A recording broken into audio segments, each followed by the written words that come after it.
Hello friends, कॉलीडर classes में आपका बहुत बहुत स्वागत है।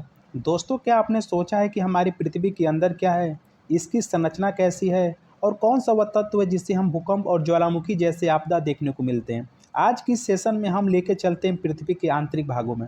इस वीडियो में पृथ्वी के आंतरिक भागों को एनिमेशन वीडियो के माध्यम से देखते हैं और ये वीडियो आपको ज्ञान और परीक्षा दोनों के लिए बहुत ज़रूरी है। तो चलिए दोस्तों, प्रारंभ करते हैं। अर्थ इंटीरियर के बारे में सबसे पहले आपको यह जानना है कि जो पृथ्वी के आंतरिक भाग जो है वो कोई सिंगल संरचना नहीं है। जी हाँ दोस्तों, पृथ्वी की आंतरिक भाग कई सारे परतों से मिलकर बना होता है, जिसमें हम लोग क्रस्ट, मेंटल और कोर के नाम से जाना जाता है। लेकिन अगर इसके वैज्ञानिक वर्गीकरण की बात करें तो हम पृथ्वी के आंतरिक भागों को दो तरह से क्लासिफाई कर सकते हैं। सबसे पहले नंबर पे आता है यांत्रिक भाग, जिसमें हम लोग पृथ्वी के आंतरिक भागों को, जिसमें लिथोस्फीयर, स्टेनोस्फीयर, मेसोस्फेरिक मेंटल, आउटर कोर और इनर कोर में डिवाइडेशन है। जिसमें केमिकल क्लासिफिकेशन, जिसमें हम पृथ्वी के आंतरिक भागों को क्रस्ट और ऊपरी mental, lower mental, outer core और इनर कोर में बांटा गया है। आइए इनको हम थोड़ा डिटेल में देखते हैं। Mechanical classification of earth layer. Lithosphere पृथ्वी के आंतरिक भाग का सबसे भारी परत होता है और इसकी मोटाई 100 से 120 किलोमीटर होता है, जिसमें क्रस्ट और मेंटल भी शामिल होता है।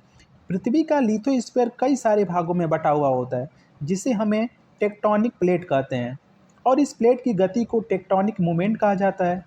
पृथ्वी की इन टेक्टोनिक में प्लेट के मूवमेंट का कारण प्राइमोर्डियल हीट होता है। यह सबसे पुराना हीट होता है। लिथोस्फीयर के बाद पृथ्वी का अगला यांत्रिक परत है स्टेनोस्फीयर, जो मेंटल का ऊपरी भाग होता है। इस परत का जो घनत्व है वो लिथोस्फीयर से ज़्यादा होता है और अब इसी परत के ठीक नीचे स्थित है मेसोस्फेरिक मेंटल, जो पृथ्वी के आयतन का 87% और मास का 67% पर होल्ड करता है। इस परत में काफ़ी तापमानों का अंतर पाया जाता है। मेंटल के बाद पृथ्वी का अब अगला परत होता है आउटर कोर और इनर कोर, जिसे हम लोग कलेक्टिवली कोर के नाम से जाना जाता है। आउटर कोर इनर कोर के चारों ओर घिरा हुआ है और यह नीफे, जिसे हम लोग निकिल और आयरन से बना होता है। इसे शॉर्ट में हम लोग नीफे के नाम से जाना जाता है। आउटर कोर और बहुत ज़्यादा प्रेशर झेलने के बाद भी यह लिक्विड अवस्था में रहता है। अब आउटर कोर के नीचे स्थित होता है इनर कोर। इनर कोर भी निकिल और आयरन से मिलकर ही बना रहता है और यहाँ निकिल की मात्रा बहुत ज़्यादा कम होने की वजह से इसका तापमान 6000 डिग्री सेल्सियस होता है, जो करीब सूर्य के तापमान के बराबर होता है।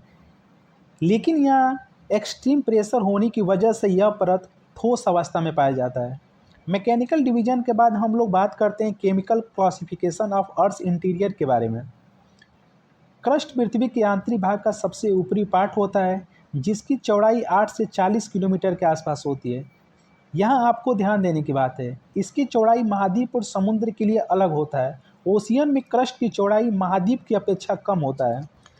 क्रस्ट सियाल यानी कि सिलिकॉन और एल्युमिनियम से मिलकर बना होता है। क्रस्ट के बाद अगला परत होता है मेंटल। आप लोगों को बता दूं कि क्रस्ट और मेंटल के बीच को मोहो डिसकॉन्टिन्यूटी कहा जाता है। वहीं मेंटल की जो मोटाई होती है वो 2900 किलोमीटर होता है।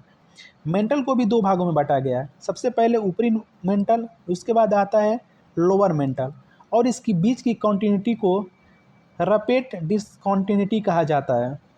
अब मेंटल के बाद अगला परत है कोर। मेंटल और कोर के बीच को गुटेनबर्ग डिसकॉन्टिन्यूटी का अलग करता है और इसका घनत्व जो होता है वो 9.5 से लेकर 14.5 ग्राम प्रति सेंटीमीटर क्यूब होता है। आउटर कोर और इनर कोर के बीच के लेहमन डिसकॉन्टिन्यूटी के नाम से जाना जाता है।